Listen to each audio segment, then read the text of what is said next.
What's going on, guys? Hey, quick video on skull whitening. Shouldn't take long. I know I say that every time, but it's usually 20-30 minutes. But anyway, hey, I wanted to give you a quick update on the shop. I know I've done videos on in the past, but it's been, I don't know, it's been a couple months since I posted a video. So I thought I'd do this. We got doors. Check that out. Got a little, I don't know, awning type thing. But what a game changer the doors have been. A good friend of mine gave these to me. They were getting their doors replaced, and it's kind of nice. It's insulated. We're trying to get insulation done along the walls, and it's made a huge difference. The shop's still a mess right now, but it's a taxidermy shop, and it's kind of how it goes. But got some cats we're gonna be working on soon. Got a big old cowhide that we're continuing to shave on and work on. And anyways, we're gonna be talking about this guy right here, the skull whitening.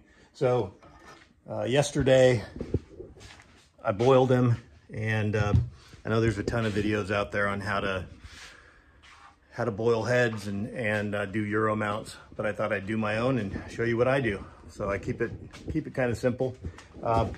Just use a simple turkey fryer, and I fill it up, I don't know, high enough, maybe 2 or 3 inches from the top. You want to make sure when that thing's in there, the head will tend to want to rotate, kind of nose down. So when you do it, sorry, this is really good video. When you do it, when you stick it in there, you'll want it kind of like that.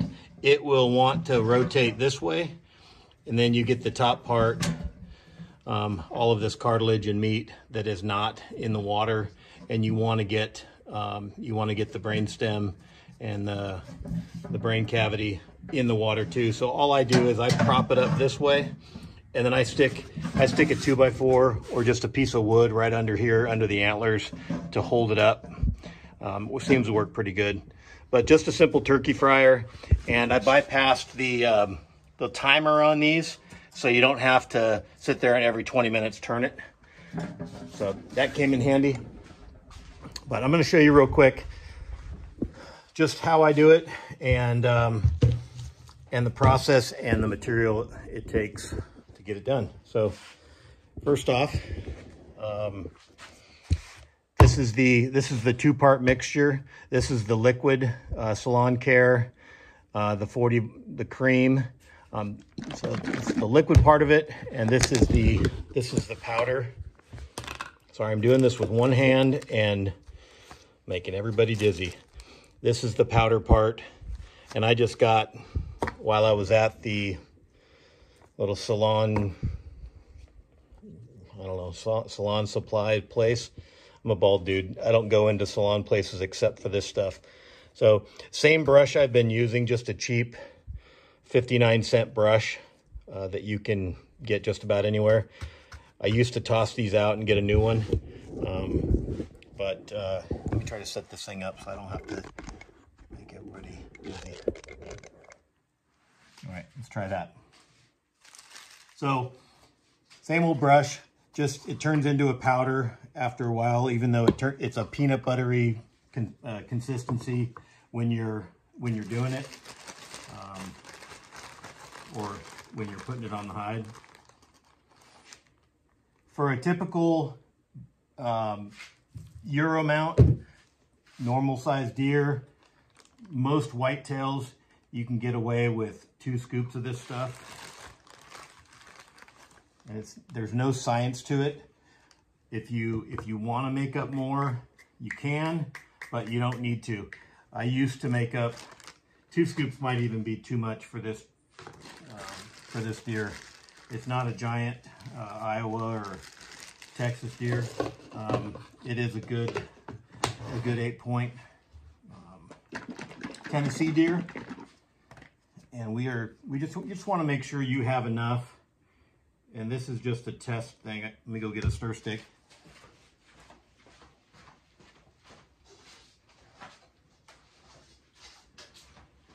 You just want to make sure you have enough to cover, because you don't want to get going and then run out, and then you have to make up a new batch. So pour a little bit of this liquid in there, move it around a little bit, and just a little bit more. And once I get this thing stirred up, you'll see it starts taking shape pretty quickly. A lot of guys will put peroxide in their water or bleach or whatever it is, but I found this is a proven product that really whitens up the deer nicely, or whitens up the skull nicely. And I'll show you a couple that I've done, and you can tell.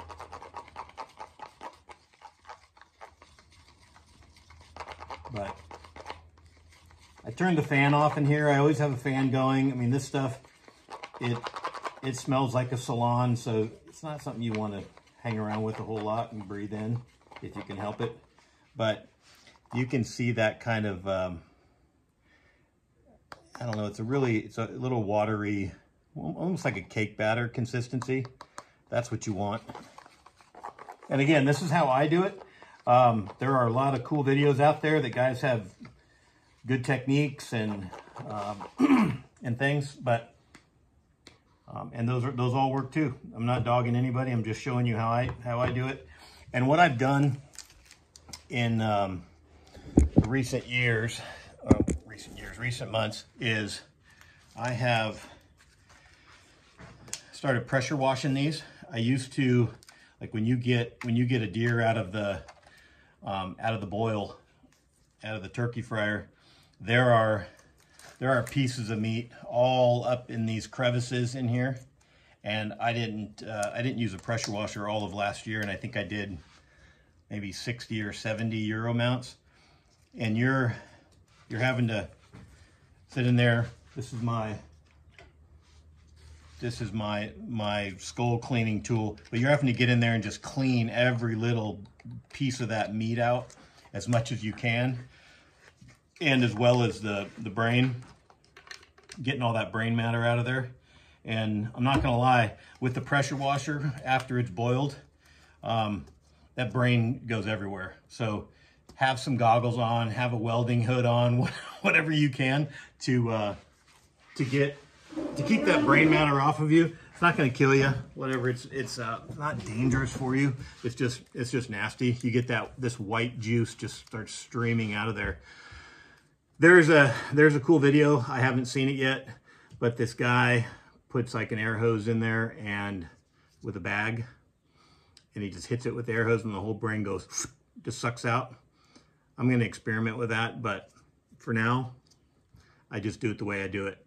And once you boil this, you'll have all of the top of the roof, all that flesh just kind of hanging. You can pull off the big chunks, and that's pretty easy. I do pull the eyes, and I try to flesh out as much as I can all the big fat that's located back here. I try to get those big pieces of fat off and as much meat off the skull as I can before I boil it, just as part of the fleshing process. And there's a lot of meat along the cheek right here. I try to get a lot of that off. But as far as the septum and all of that, I leave it until after it's boiled. And I leave the brain in. So, because the brain, if you try to get it out before you boil it, you're just going to be pulling little chunks of brain out of there. So I just leave it and let it boil, and it seems to break down a little bit more. And then when you hit it with the pressure washer, it, like I said, goes everywhere. Comes out every canal you can imagine, because everything with a whitetail deer leads back to the brain and or the nose. So obviously, right? So deer live and die by their nose, and the brain is the key to everything. Anyway, it's not an anatomy lesson, sorry. But hand flushing, doing this by hand without the pressure washer took me about an hour per deer, and it's a lot of time to spend on a Euro mount that there's not a lot of profit in it. So if you're doing taxidermy and you're wanting to make a little bit of money, I'd say if you have a pressure washer, give that a shot. And I'm not saying you're getting right up on it and you're blowing out pieces of bone that you're going to want to leave intact. But these things are pretty durable, pretty hardy, and you'll be able to get a lot of the cartilage and any remaining hair that's at the base of the antlers, and you just clean it up nicely. So, and I still go back and loosen a few things up that the pressure washer can't get, but it doesn't have to be perfect. All of that stuff will bleach out. And then I do, when I come in directly out of the boil before I pressure wash, I do just, I use your large forceps or whatever they're called. You can pick these up just about anywhere.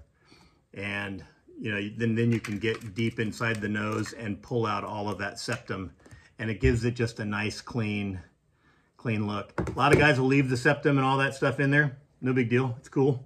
But this little cartilage that runs right up the middle, all you biologists, you guys can tell me what that is, but that just comes out in one piece. You just kind of pop it out and it comes out. So it just cleans it up. I like that look a lot better, but to each his own. So let's get into this quickly, and I'll try to point the camera down. I use just cellophane. I've got a big roll of cellophane that I just lay out, and I just put the deer on top of that. 2 rows of it is what I do, and you'll see here in a minute. And then you're literally just wiping it on. And you can see it's kind of a creamy. I'll move the camera so you can get a better shot at this thing. And there's no science to it. You just want to work it into all the places. Just be mindful of the antlers. I used to tape these off, but I found if I just slowed down a little bit, you don't have to go to all that trouble. But anything this bleach touches, it's going to turn white. So if you're in a hurry, or you're a high volume kind of Euro person, it doesn't take much to get a little piece of this cellophane and just wrap it around here and just keep it safe.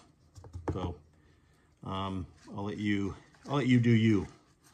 But this has been working for me. And if you do get some on the antlers, just wipe it off. It's not a big deal. It takes a while for it to take effect, but just go slow around there. But other than that, you're just mashing this stuff anywhere and everywhere. And we smell like a salon right now in here, which is better than it normally smells. I will say that. But taxidermists,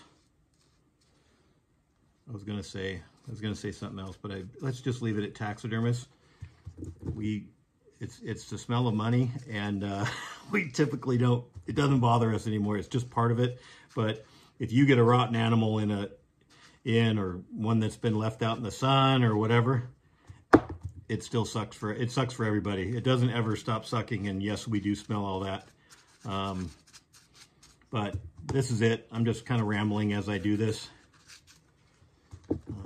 But yeah, we've had a decent, coming up on our 1 year of being in business officially. So we've been super blessed, and we are thankful for all of our customers, and you know, people come in here and then they leave as friends. It's just super cool. It's an honor to do this type of work, and it's relaxing. You know, the clients that are left in the shop, they don't typically talk back for obvious reasons, but I did get a big Texas boar in one time that I did a Euro mount on, or I did a skull mount, and he was a beast. I think I cut my finger on his tusks twice. He looked like he still wanted that he was going to change his mind and not want to be dead anymore. So I sent a picture to the client, and with my AR sitting on the table, just in case he changed his mind about being dead.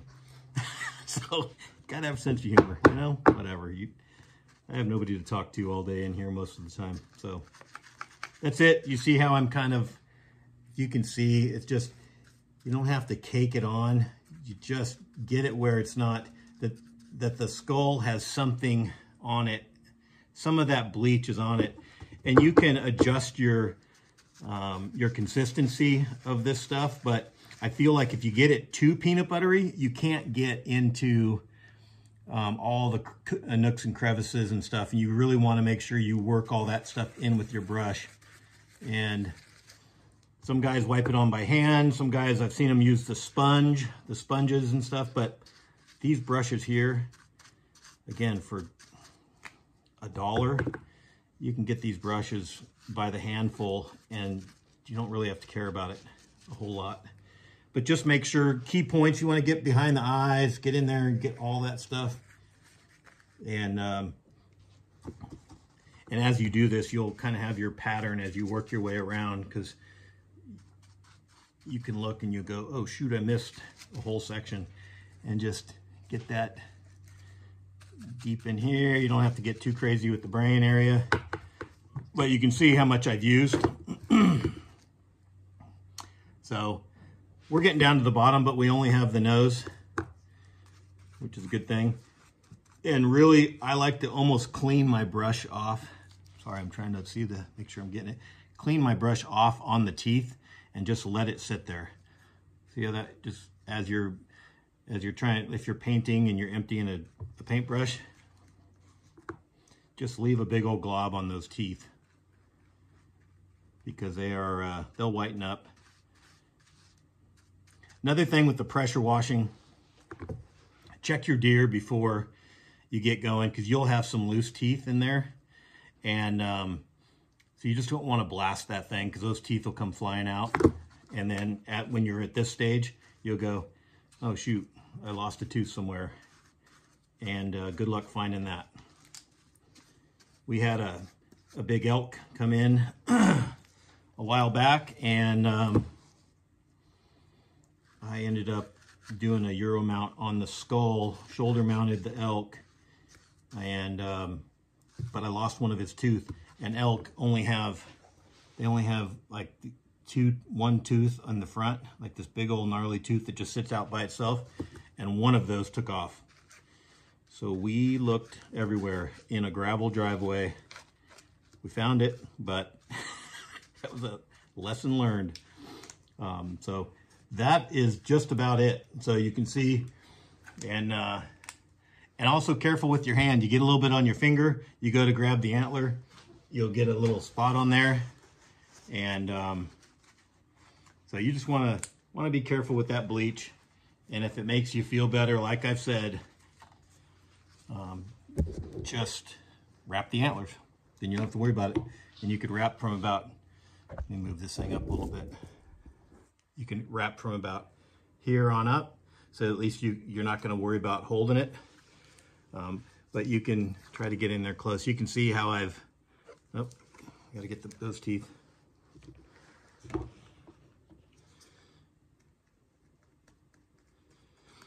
Just want to cover everything really well. You can't have too much, but after a while, you get it. You'll figure it out. But if you're just doing onesie twosie, that hair care product stuff, I think this one is about $30 for this size, and I go through 2 of these a year, and I'm going to get the big jug this time, but it's about 60 bucks. And this one here, I don't know what it's called. Our wives would know, but this stuff is about 20 bucks. So you're in it for about, 50 bucks without your time. And I'm gonna set this one down and readjust the camera. You're in it about 50 bucks, and that's why, and that's not including, fleshing and doing all that. So, and boiling, but it is doable. I charge 150 bucks for a Euro mount, and it takes me, I boil for 30 to 45 minutes, maybe an hour, and depending upon how much meat is on it, and you can lift it up out of the pot and see if the meat's separating already, or if it just needs some more time. You can boil it too long. If you leave it in there and it's boiling for 2 hours or more, or more than an hour really, you can start loosening up all of these bones up front. It can get brittle. So if that's the case, if you found out you left it in there too long, and just let it cool before you start getting on it. And I like to work as close up as I can to the brow tines and the antlers. It's just a better look. And then I wrap it in the cellophane. What I was saying is it's not rocket science. And if you want to take it to your taxidermist, you want to bring it to me, cool. But I appreciate it. But this is something that you can do at home. If you have a turkey fryer that you don't want to use again, because it does get pretty nasty, or if you've got any kind of pot, doesn't have to be a turkey fryer. If you're just doing one deer, you can get a pot and just set it in the pot like this. Just the antlers up and boil it however you want to boil it. It's up to you. But let me show you how I wrap this, and then we'll be done. I'll wrap up. There, see, I'm already at 20 minutes. I can't do anything under 20 minutes. So I start with the front and back, and you just lightly lay those over, and I bring that saran wrap up tight around the antlers, and then just lay one piece over the nose, nice and loosely. Doesn't have to be super snug. And then the other piece just lays over the front. Wrap that up, just so it's all covered up. It's still gonna bleach whether you cover it up or not all the way, but if you lay your cellophane out the right way, I found it's better to just try to get it all to be covered up. So that's it. And then I let it set for about 2 weeks. And I can do, I don't know, I can do 5 to 10 of these a day, but this is good in between work. If you're doing other things, you can literally just cut the bottom jaw off, get it all fleshed out, stick it in a pot, start boiling, and then go do other things. So that's it, guys. I appreciate it. If you have any comments or questions, holler at me. If you need a recap on all of this good stuff, most of your beauty supply places sell it. Highly recommend it, and good luck, and happy hunting. We're almost to bow season here in Tennessee, so we got a couple more weeks and we're going to be getting after it. So good luck to everybody. We'll talk to you soon. Thanks.